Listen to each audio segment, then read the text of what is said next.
Morning students, कैसे हो। कल हम पढ़ रहे थे व्यवसायों का वर्गीकरण। व्यवसायों को हमने 5 भागों में बांटा था: प्राथमिक, द्वितीयक, तृतीयक, चतुर्थक और पंचम व्यवसाय। इन 5 व्यवसायों में से हमने प्राथमिक व्यवसाय का अध्ययन किया था, जिसमें कि मनुष्य का प्रकृति से सीधा संबंध होता है। आज हम द्वितीय व्यवसाय का अध्ययन करेंगे। द्वितीय व्यवसाय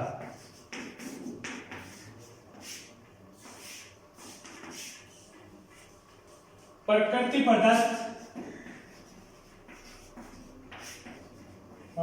प्रदत्त वे सभी वस्तुएं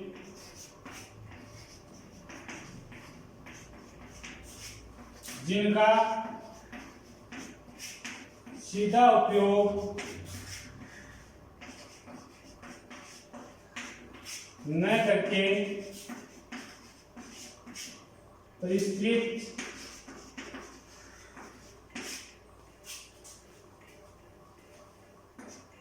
परिवर्तित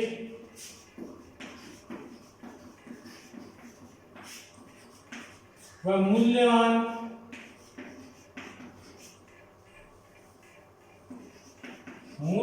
बनाया जाता है,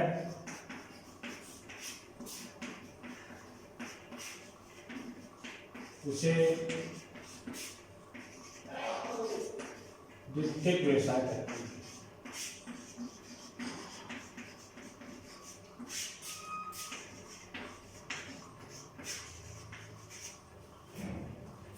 इसे कहते हैं द्वितीयक व्यवसाय प्रकृति प्रदत्त वे वस्तुएं जिनका सीधा उपयोग न करके उन्हें परिष्कृत, परिवर्तित, मूल्यवान बनाया जाता है, उन्हें उपयोग में लेने योग्य बनाया जाता है, उसे क्या कहते हैं?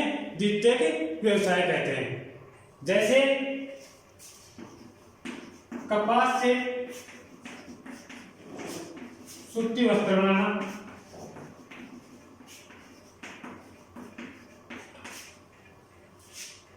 गेहूं से आटा बनाना,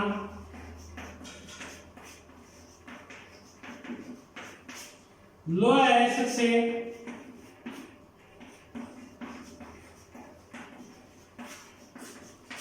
इस्पात बनाना,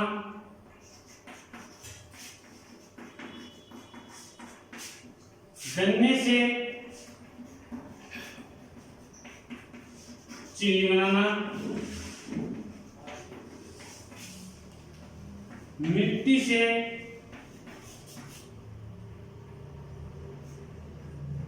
ईंट बनाना,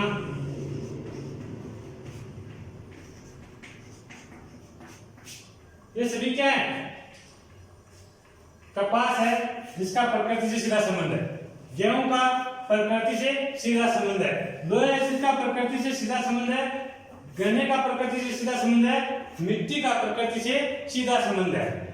ये तो होते हैं प्राथमिक व्यवसाय में। हम पढ़ रहे हैं द्वितीयक व्यवसाय, यानी प्रकृति प्रदत्त वस्तुओं को क्या करते हैं? परिष्कृत करते हैं, मूल्यवान बनाते हैं। तो कपास से जैसे सूती वस्त्र बनता है, तो एक तो कच्ची कपास का मूल्य अधिक होगा या सूती वस्त्र का अधिक होगा? जाहिर सी बात है कि सूती वस्त्र का मूल्य अधिक होगा। गेहूं से अधिक मूल्य आटे का होगा, गन्ने से अधिक मूल्य चीनी का होगा, यानी कि मूल्यवान करके उपयोगी बनाया जाता है। इन व्यवसायों को निर्धारित करने वाले कारक कौन से होते हैं? इन व्यवसायों को निर्धारित कौन कौन से कारक करते हैं? तो इसके अंतर्गत एक तो आता है आपका कच्चा माल, उसके बाद शक्ति के साधन,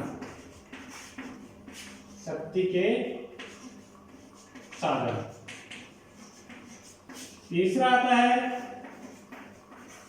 परिवहन व संचार के साधन, चौथा आपका आता है बाजार, पांचवा आपका आता है पूंजी, छठा है सरकारी नीतियां,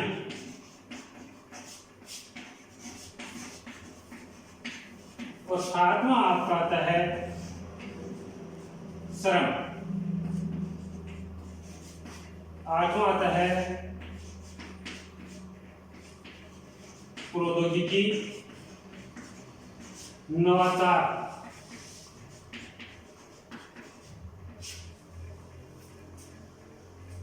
तो द्वितीयक व्यवसाय को प्रभावित करने वाले ये कारक है जो एक दूसरे से जुड़े हुए हैं।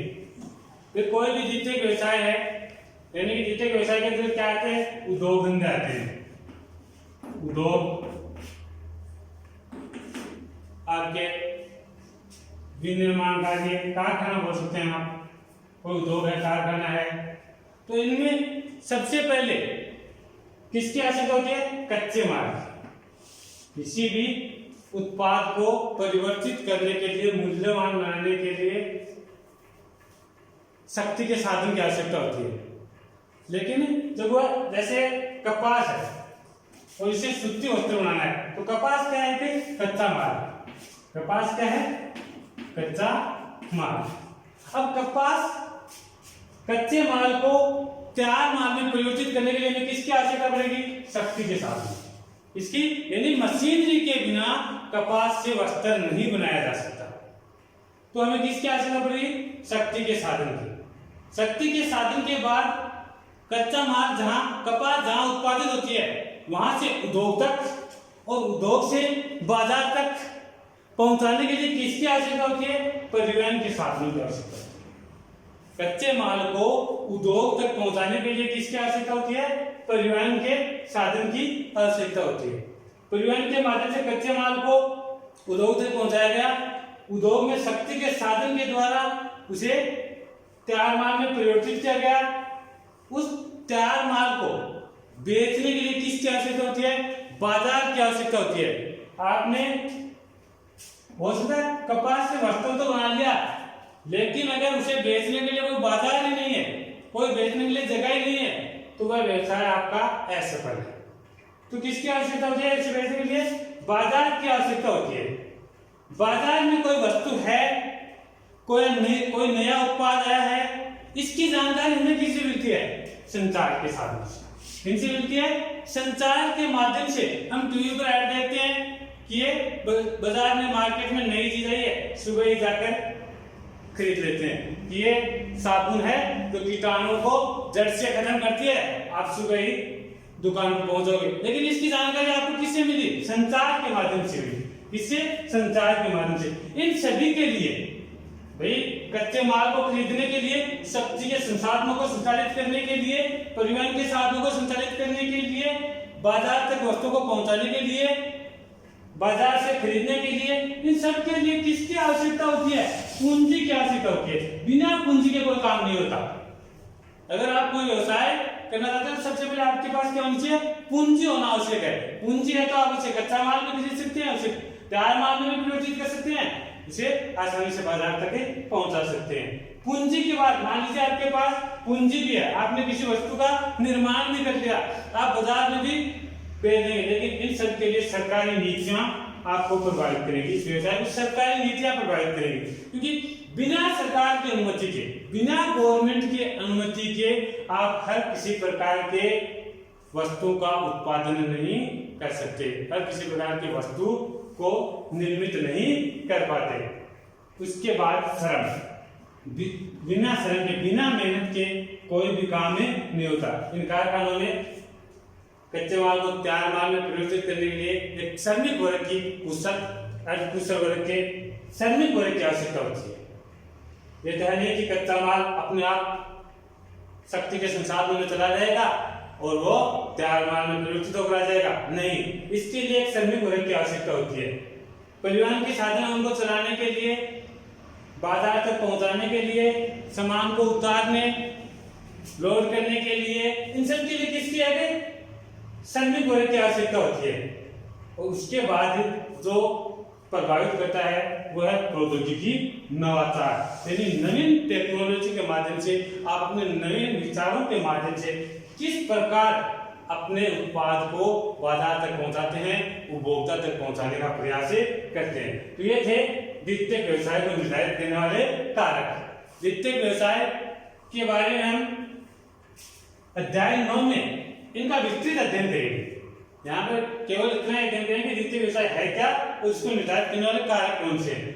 तो प्रकृति पदार्थ वे सभी वस्तुएं जिनका सीधा उपयोग न करके उन्हें परिवर्तित परिष्कृत करके मूल्यवान बनाया जाता है, उपयोगी बनाया जाता है, वो क्या कहते हैं? द्वितीयक व्यवसाय। ये कार्य कहाँ होता है? ये औद्योगिक कारखानों में ये कार्य किया जाता है। इसके अंदर आपका उद्योग कार्य है, भवन निर्माण कार्य है, सड़क कार्य है, ये सभी किसके अंतर्गत आते हैं? द्वितीयक व्यवसाय के अंतर्गत। और ये इसको निर्धारित करने वाले कारक। इसके बाद हम देखते हैं तृतीयक व्यवसाय। कौन सा? तृतीयक व्यवसाय।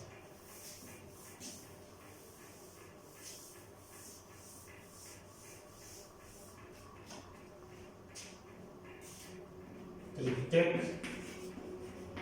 व्यवसाय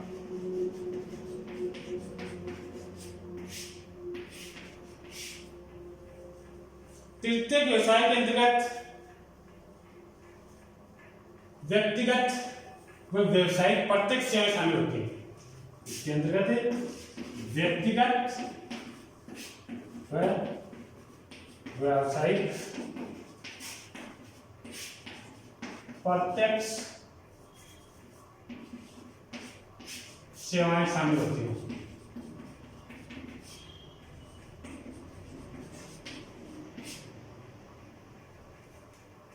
तृतीयक व्यवसाय के निष्पादन के लिए कुशल श्रमिक, आपका विशेषज्ञ, परामर्शदाता जैसा वर्ग इसके अंतर्गत आता है। तृतीयक व्यवसाय में शामिल किए जाने वाले व्यवसाय हैं आपके परिवहन है,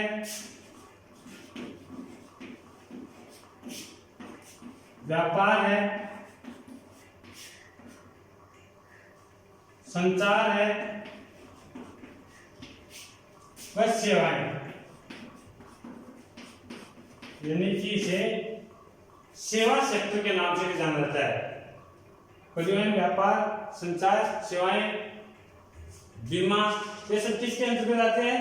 तृतीयक व्यवसाय के अंतर्गत आते हैं। विश्व के अधिकांश देशों में आज अर्थव्यवस्था है वो इस तृतीयक व्यवसाय पर टिकी है। विश्व की अधिकांश देश धीरे धीरे प्राथमिक व्यवसाय को छोड़कर द्वितीयक की ओर, प्राथमिक द्वितीयक को छोड़कर तृतीयक की ओर, और विकसित देशों की जनसंख्या है वह चतुर्थक व पंचम व्यवसाय की ओर अग्रसर हो रही है। तो हम बात करते हैं तृतीयक व्यवसाय की। तृतीयक व्यवसाय के अंतर्गत उत्पादन और विनिमय दोनों क्रियाओं को शामिल किया जाता है। तृतीयक व्यवसाय के अंतर्गत उत्पादन और विनिमय दोनों क्रियाओं को शामिल किया जाता है। उत्पादन तृतीयक व्यवसाय के अंतर्गत उत्पादन व्यवसायिक रूप से जो उत्पादन होता है वही होता है, मूर्त उत्पादन नहीं होता है। तृतीयक व्यवसाय के अंतर्गत वस्तुओं का मूर्त उत्पादन नहीं होता है, व्यवसायिक उत्पादन, व्यवसायिक उत्पादन। जैसे कोई नलसाज है,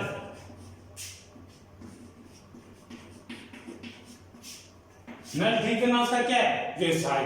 हम बात क्या कर रहे थे? व्यक्तिगत व व्यवसायिक प्रत्यक्ष सेवाएं शामिल आती हैं। प्रत्यक्ष तौर पर काम कर रहा है ना, सीधे नल ठीक करने का काम, ये उसका व्यवसाय है। क्या है? व्यक्तिगत है। बिजली का मिस्त्री है कोई, बिजली मिस्त्री है,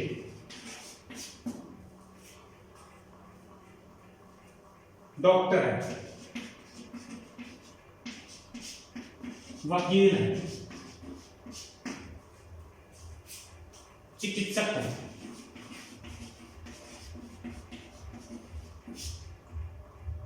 डॉक्टर चिकित्सक तो एक ही चीज होगी। बिजली मिस्त्री है, नलसाज है, वकील है, चिकित्सक है, ये सभी किसके अंतर्गत आते हैं? तृतीयक व्यवसाय के अंतर्गत आते हैं। इनका संबंध किससे है? प्रत्यक्ष सेवाओं से है। प्रत्यक्ष और व्यक्तिगत। प्रत्यक्ष में भी तो हम चतुर्थ और पंचम व्यवसाय पढ़ेंगे, वो भी तृतीय व्यवसाय के दो उपविभाग हैं।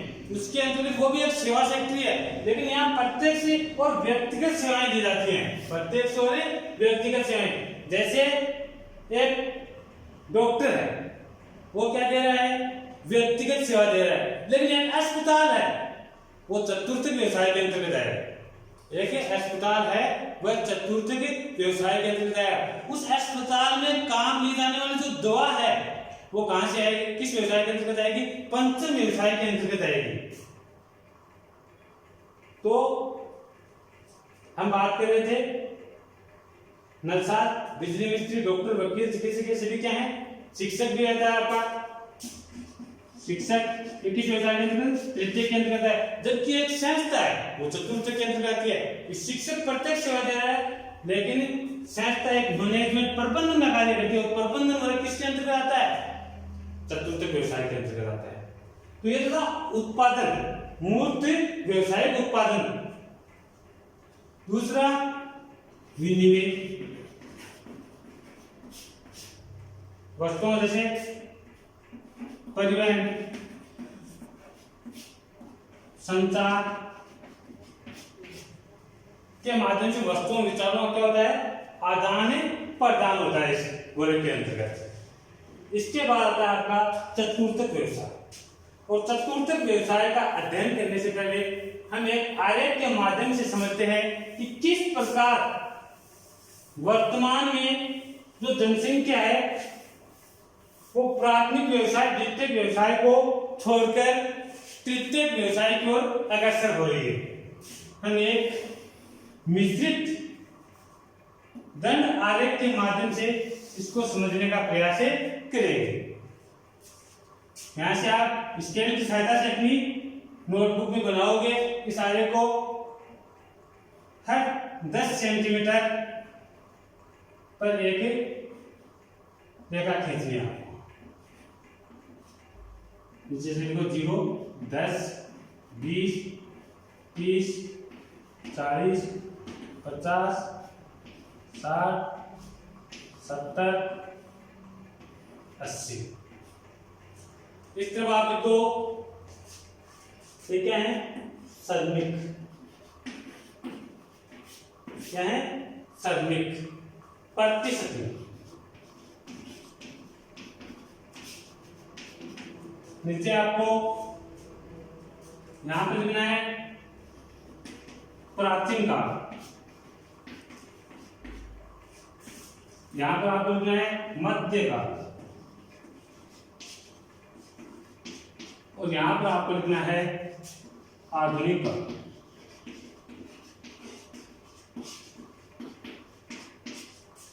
प्राचीन काल, मध्यकाल और आधुनिक काल। इन कालों में हम प्राथमिक, द्वितीयक और तृतीयक व्यवसाय को दर्शाएंगे। और इनको दर्शाने के लिए, आरेख में दर्शाने के लिए हमें पहले संकेत तैयार करने होते हैं कि हम प्राथमिक व्यवसाय को किस संकेत से दर्शाएंगे, द्वितीय व्यवसाय को किस संकेत से दर्शाएंगे, और तृतीय व्यवसाय को किस संकेत से दर्शाएंगे। तो एक संकेत सारणी बनाते हैं।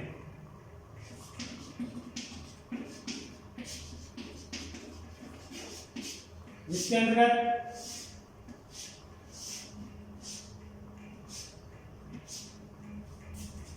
प्राथमिक, द्वितीयक, तृतीयक। प्राथमिक के अंतर्गत जैसे हम प्राथमिक को सीधी खड़ी रेखा से प्रदर्शित करते हैं। द्वितीय व्यवसाय इसे तिरछी रेखाओं से प्रदर्शित करते हैं। और तृतीय व्यवसाय है, इन्हें सीधी खड़ी रेखाओं और बाद में आड़ी रेखाओं से काट देते हैं। और ये तीन क्या हो गए, अपने संकेत क्या हो गए, प्राथमिक, द्वितीयक और तृतीयक व्यवसाय के। हम बात करते हैं यहाँ प्राचीन काल की। तो प्राचीन काल में 65% जनसंख्या, 65, लगभग 65%, फिक्स आंकड़े नहीं दिए गए हैं यहाँ पर, लगभग 65% जनसंख्या किस व्यवसाय में शामिल थी, प्राथमिक व्यवसाय में। तो इस 65% वाले वर्ग को हमें प्राथमिक व्यवसाय को संकेत में किससे दर्शा रहे हैं, सीधी खड़ी रेखा से। तो खड़ी रेखा से दर्शाते हैं। उसके बाद द्वितीय व्यवसाय में थी 20%। कितनी थी? 20%। और इसको हम किससे दर्शाते हैं? तिरछी रेखा से।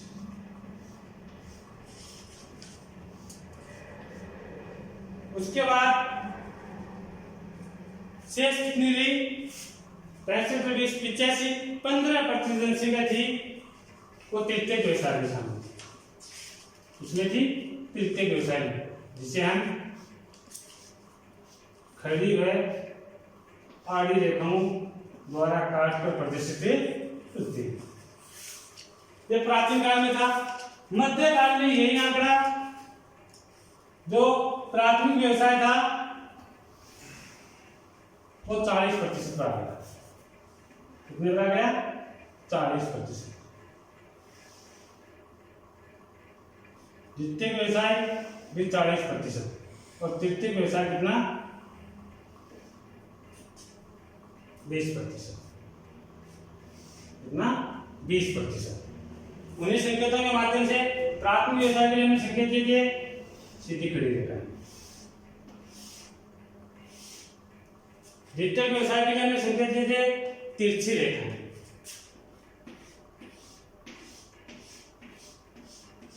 तृतीय व्यवसाय के लिए हमने संकेत दिए थे खड़ी रेखाओं को आड़ी रेखाएं काटनी। आधुनिक काल में यानी वर्तमान काल में यही व्यवसाय प्राथमिक व्यवसाय है वो 10% पे रह गया। आपके यहाँ 10% तक ही रह गया।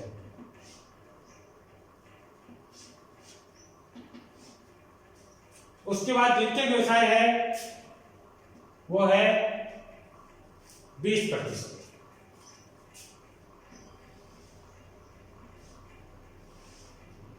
और जो तृतीय व्यवसाय है वो है 70%। लगभग 70%।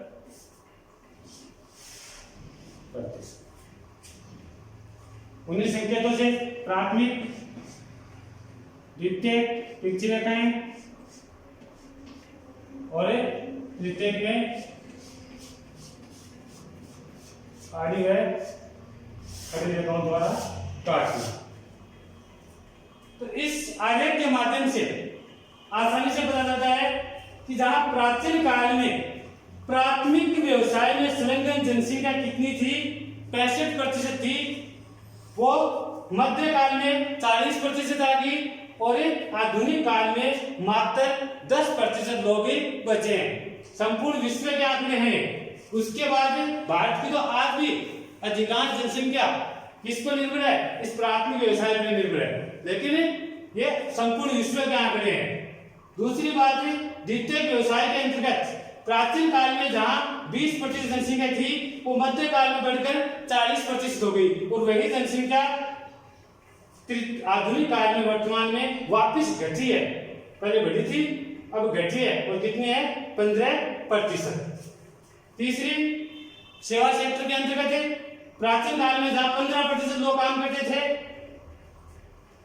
मध्यकाल में इसके अंतर्गत 20% लोग काम करते थे और वर्तमान में 70% लोग काम करते हैं। तो यह था अपना तृतीय व्यवसाय का वर्गीकरण। इसके बाद आता है चतुर्थ व्यवसाय, पंचम व्यवसाय, जिसमें विश्व के विकसित देश शामिल हैं और जिनका अध्ययन हम नेक्स्ट कक्षा में करेंगे। धन्यवाद।